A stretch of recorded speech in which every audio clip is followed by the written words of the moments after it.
오늘 주시는 하나님의 말씀은 갈라디아서 3장 15절에서 22절 말씀까지입니다. 갈라디아서 3장 15절에서 22절 말씀까지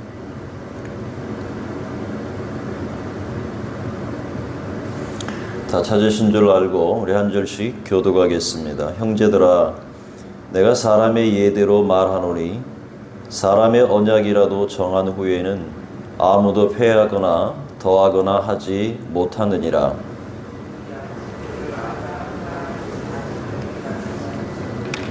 여럿을 가르쳐 그 자손들이라 하지 아니하시고 오직 한 사람을 가르쳐 네 자손이라 하셨으니 곧 그리스도라. 내가 이것을 말하노니 하나님께서 미리 정하신 언약을 430년 후에 생긴 율법이 폐기하지 못하고 그 약속을 헛되게 하지 못하리라. 욥이 율법에서 난 것이면 약속에서 난 것이 아니니라. 그러나 하나님이 약속으로 말미암아 아브라함에게 주신 것이라. 그런즉 율법은 무엇이냐? 범법함으로 더하여진 것이라. 천사들을 통하여 한 중보자의 손으로 베푸신 것인데 약속하신 자손이 오시기까지 있을 것이라. 그 중보자는 한 편만 위한 자가 아니나 하나님은 한 분이시니라.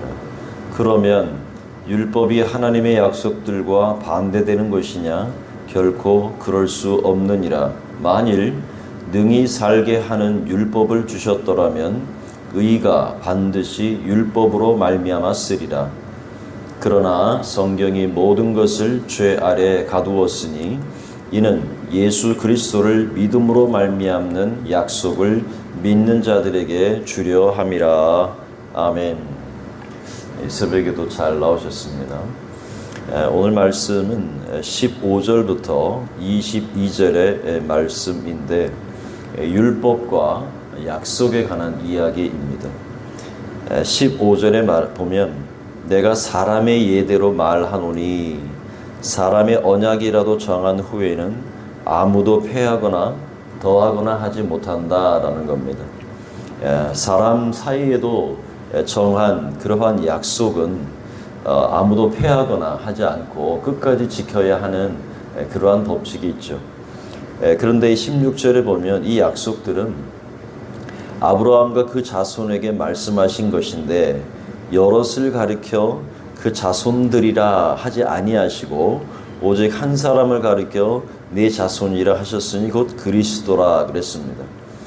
하나님께서 아브라함을 부르셔서 아브라함에게 언약을 하셨을 때 이 말씀에 보면 여기에 아브라함과 그 자손에게 이렇게 말씀하셨는데 여럿을 가리켜 자손들이라 하지 아니했다. 아브라함에게 있어서는 아브라함과 그의 아들 이삭 그리고 그의 아들을 통해서 나온 야곱이나 또 요셉 또 12 아들이 있는데 많은 자녀들이 있습니다. 그런데 이 말씀의 16절에는 여럿을 가르쳐 자손들이라 하지 아니했다. 이게 무슨 말인가? 아브라함과 맺은 언약은 여러 자손들과 맺은 언약이 아니라 약속이 아니라 오직 한 사람을 가리켜라 그랬습니다. 그 한 사람이 누구냐면 네 씨라. 씨라는 자손이라는 말은 씨라는 말이죠. 그 자손인데 곧 그리스도라. 아브라함은 아직 그에게 그리스도와 어떤 관계가 있느냐라는 거죠. 아브라함은 한 사람의 하나님께서 약속을 한 사람과 하셨는데 그게 그리스도라는 겁니다. 아브라함이 낳은 자식은 이삭과 그의 자녀들인데 한 사람이 아니라 예수 그리스도가 어떻게 아브라함과 이게 연결이 되느냐라는 것이죠. 그것은 바로 아브라함의 후손을 통해서 날 이 땅에 태어날 메시아를 지금 이야기하고 있는 것이죠. 먼 후에 일어날 일에 대해서 하나님께서 미리 약속을 주셨다는 겁니다. 이 땅에 하나님의 나라를 세우는 유일한 사람, 그 사람을 여기서 단수를 써서 자손이다, 너의 씨다, 곧 그리스도라라고 말하는 것이죠. 17절에 보면 내가 이것을 말하노니 하나님께서 미리 정하신 언약을 그랬습니다. 하나님께서 미리 정하셨다는 건데 그 언약을 430년 후에 생긴 율법이 폐기하지 못하고 그 약속을 헛되게 하지 못하리라 그랬습니다. 자, 430년 후에 생긴 율법이 뭡니까? 바로 출애굽기 19장에 나오는 19장부터 24장에 언급되어 있는 시내산 언약을 말하는 겁니다. 하나님께서 아브라함의 자손들이 이 땅으로 돌아오게 할 것이라 라고 말씀하셨고 그 약속대로 이스라엘 백성들이 가나안 약속의 땅으로 들어와서 하나님과 언약을 맺고 하나님의 백성으로 살아가는데 처음에 홍해를 건너고 애굽에서 나와서 홍해를 건넌 다음에 시내산에서 맺은 언약이 아브라함 때로부터 보면은 그게 430년 이후의 일이라는 거죠. 그런데 이 말씀에 430년 후에 생긴 율법이 폐기하지 못하고 그랬습니다. 자, 그러면 아브라함과 세운 언약이 있는데 이후에 430년 이후에 시내산 언약이 세워졌을지라도 그 430년 후에 세워진 시내산 언약이 이 약속, 아브라함과 한 이 약속을 폐하지 못한다라는 겁니다. 그렇다면 율법과 하나님의 약속은 어떤 관계가 있느냐를 알아볼 수가 있겠죠. 그죠? 그래서 18절의 말씀에 보면 만일 그 유업이 율법에서 난 것이면 그 유업이라는 게 뭡니까? 하나님께서 아브라함에게 언약하신 하나님의 나라를 말하는 겁니다. 아직은 보이지 않습니다. 한 사람 아브라함을 부르셔서 그의 삶의 뒤에 선 열조와 심지어는 예수 그리스도 이후에 있을 영적 아브라함의 자손들까지도 내다보는 그러한 약속을 하나님께서 주셨는데 그 하나님의 나라, 유업이 율법에서 난 것이면 그랬습니다. 그러면 약속에서 난 것이 아니니라 그랬죠. 만약에 하나님의 나라가 율법에 의해서 세워지는 나라라면 이라는 말이죠. 그래서 약속에서 난 것이 아니라는 거예요. 그러나 하나님이 약속으로 말미암아 아브라함에게 주신 것이라 하나님의 나라라고 하는 유업은 이미 율법이 오기 전에 아브라함과 맺은 그 약속, 언약을 통해서 하나님의 나라가 약속되었다는 겁니다. 그래서 19절에 그런즉 율법은 무엇이냐? 범법함으로 더하여진 것이라. 자, 율법의 기능이 뭐냐면 우리가 죄를 깨닫는 게 율법의 기능입니다. 자, 하나님께서 사실은 출애굽기 19장 말씀에 보면 언약을 맺은 다음에 시내산에서 20장에 보면 하나님께서 십계명을 주셔요. 근데 그 십계명은 하나님이 직접 이스라엘 백성에게 말씀하시는 거예요. 직접 음성으로 들려주신 거였어요. 그런데 21장에 가면은 이스라엘 백성이 지킬 세세한 법들이 나와요. 그런데 이웃에 대한 법도 나오고 사회 규칙들이 나옵니다. 그런데 이스라엘 백성이 하나님의 음성을 들은 다음에 너무나 무서워가지고 하나님 제발 우리가 하나님의 음성을 듣지 못하게 해주십시오. 그래서 대신 모세에게 말씀해 주시면 그 모세가 하는 말을 우리가 듣겠습니다 할 정도였다고요. 그러니까 하나님의 말씀이 얼마나 위험차냐면 하나님의 음성을 듣는 것이 인간을 두렵게 만드는 거였습니다. 그런데 여기 율법이 뭐냐라는 거예요. 율법의 기능은 결국 우리가 율법이 오기 전에는 죄를 죄라고 깨달을 수 있었을까요? 없었다는 거예요. 율법의 기능은 뭐냐면 우리가 율법을 읽으면 깨닫는 순간 뭐냐면 내가 죄가 드러나는 거예요. 그게 율법의 기능이라는 거예요. 그래서 원래 하나님이 주신 그 십계명은 순수한 거죠. 오리지널이고 아주 하나님의 핵심적인 법입니다. 그런데 왜 이스라엘 백성에게 점점 시민법이라든지 이웃에 대한 법이라든지 어떻게 소를 훔치면 혹은 양을 죽었을 때에 이런 여러 가지 세세한 법들을 주신 이유가 뭐냐면 그 언약을 하나님의 그 법을 지키지 않기 때문에 율법을 지키지 않으니까 율법의 수가 점점 늘어나는 거예요. 그래서 이 19절 말씀에 19절에 율법은 무엇이냐? 범법함으로 더하여진 것이라 라는 거예요. 계속 율법이 더하여진다는 거예요. 왜 그렇습니까?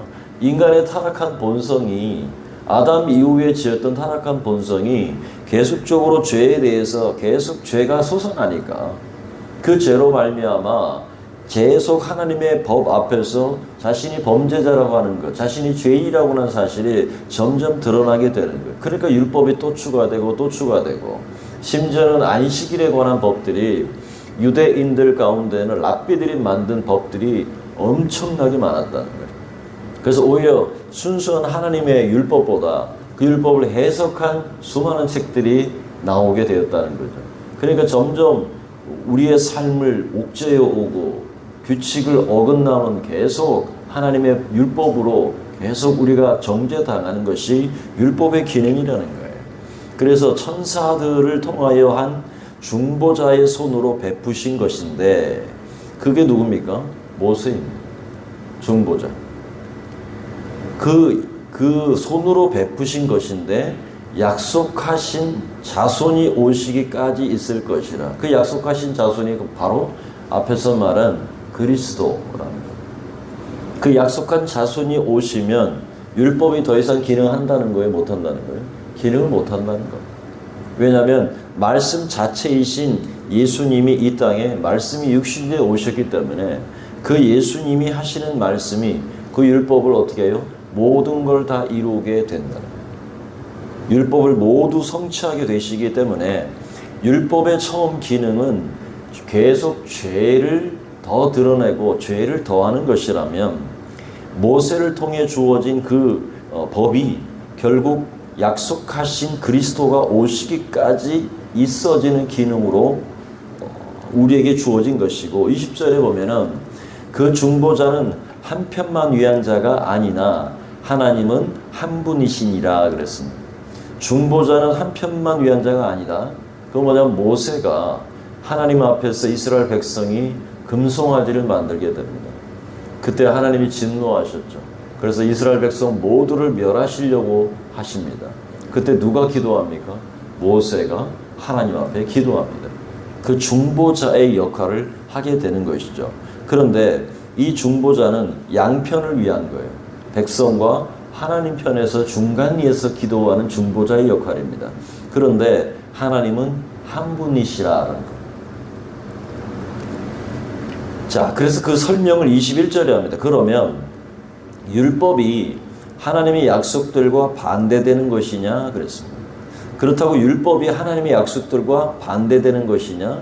그럴 수는 없다는 거예요. 왜냐하면 율법이 하나님께로부터 나왔기 때문이라는 거죠. 그러면 여기서 반대되는 것이냐는 질문은 뭐냐면 인간이 더하여 낸 율법을 말하는 겁니다. 계속 이스라엘 백성들을 법으로 옥죄고 계속 삶을 규격화해서 박스 안에 넣는 것처럼 그렇게 사람을 올가매는 것을 말하는데, 그 약속들과 반대되는 것이냐? 결코 그럴 수 없다. 원래 하나님이 주신 율법은 우리의 삶을 바르게 인도한다는 겁니다. 근데 만일 능히 살게 하는 율법을 주셨더라면, 근데 그 율법이 우리를 살게 하느냐 말합니다. 그게 아니라 점점 살게 하는 게 아니라 죽게 한다는 거죠. 점점 죄 아래 우리 자신을 가두게 된다는 겁니다.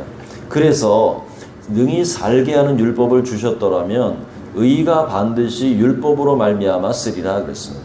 다시 말해서 우리가 의롭게 되는 것이, 만약에 율법이 그런 기능을 한다면 우리가 생명을 얻는 것이 율법을 통해서 얻을 수 있다는 결론입니다. 그렇지만 그럴 수 없다는 겁니다.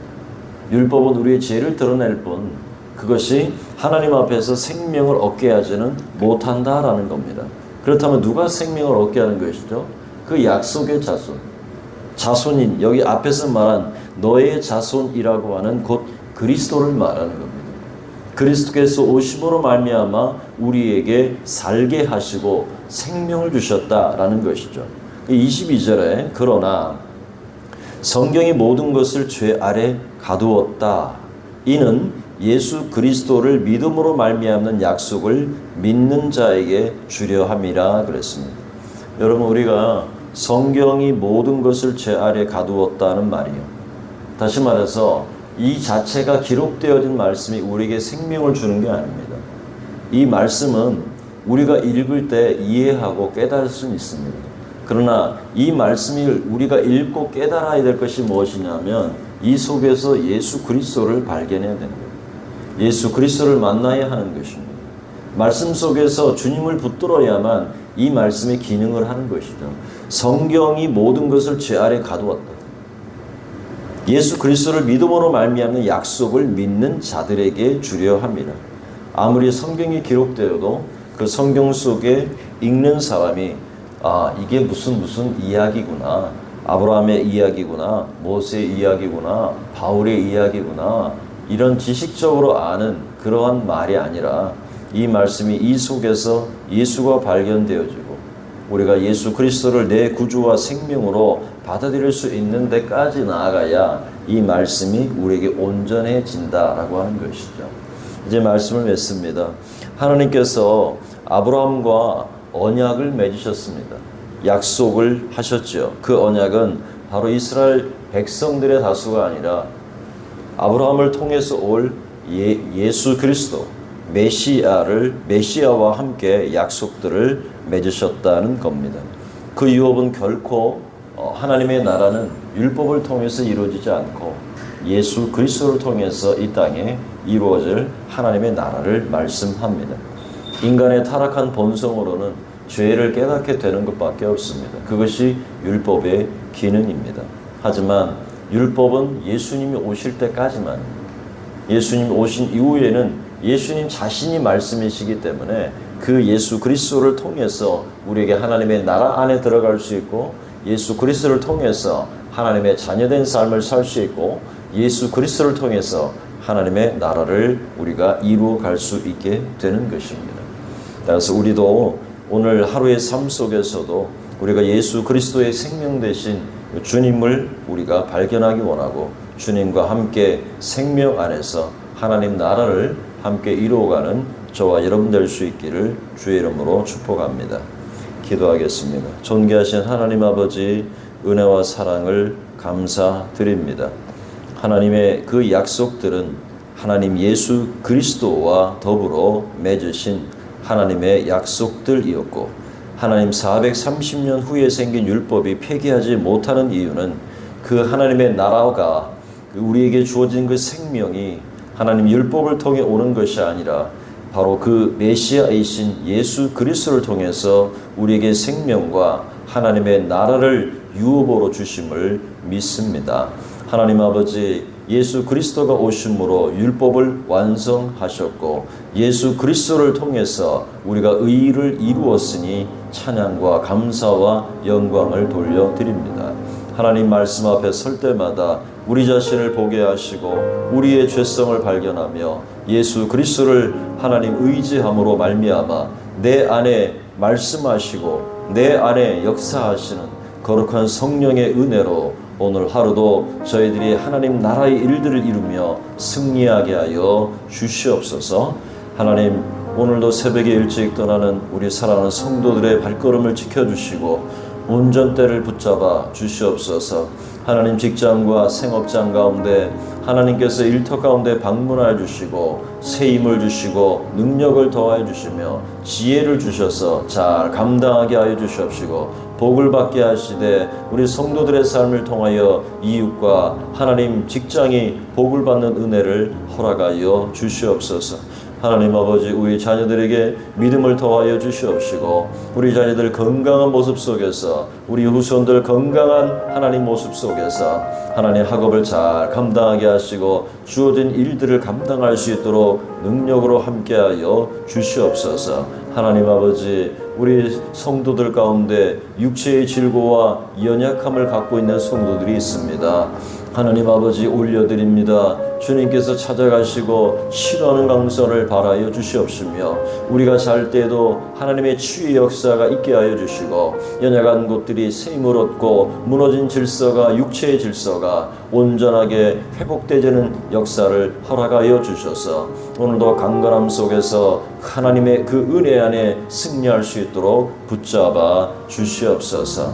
하나님 아버지, 주께서 오늘 우리의 일상 가운데 동행하심으로 말미암아 우리가 주와 함께 누리는 기쁨과 감사와 위로와 평강이 넘치게 하여 주시옵시고 오늘 하루도 주와 함께 승리하는 하나님 하루가 될 수 있도록 은혜 더하여 주시옵소서. 감사하고 우리 구주 예수 그리스도의 이름으로 기도드리옵나이다. 아멘.